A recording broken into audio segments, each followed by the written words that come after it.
Good morning, Shavua Tov. Welcome back to all SBM Daily Dose viewers. Let's speak about some of the halachot of Shabbat, always a pertinent topic. Now, especially, it's pretty prevalent during the winter months when Shabbat is earlier than it is during the rest of the year. Besides for everybody knows when Shabbat begins, which is at sunset, however, there's also a less known Torah obligation that the Shulchan Aruch brings down in Siman Samach Aleph, called Tosefet Mechol ala Kodesh, which means that a person is obligated to add on some of the sanctity of Shabbat onto the mundaneness of the week, which means ben biknisato ben b'yitziato. Whether when Shabbat begins and ends, a person has to add on a little bit from the sanctity of Shabbat onto Friday and onto Motzei Shabbat. That's why we start Shabbat on Friday a little bit earlier than sunset. We end Shabbat on Motzei Shabbat a little bit later than sunset. We have to wait a little bit longer for 3 small stars to come out.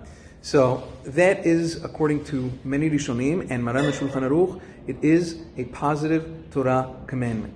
Now, in order to fulfill this Torah commandment, once you hit sunset, it's already questionable. That could already be Shabbat proper. So in order to fulfill this mitzvah, a person would have to accept Shabbat. Now, although the Rishonim say there is no minimum amount of time for this addition, for this Tosefet Mechol ala Kodesh,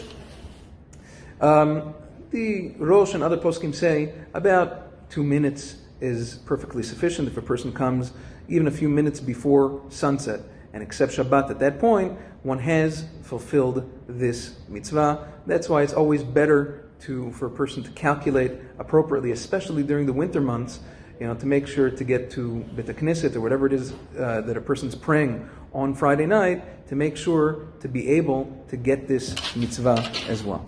Be'ezrat Hashem, in the coming halachot, we'll discuss what happens in situations where not all family members are necessarily paced the same way. Does one control the other in terms of Tosef Shabbat or not? We'll speak about that Be'ezrat Hashem in coming halachot.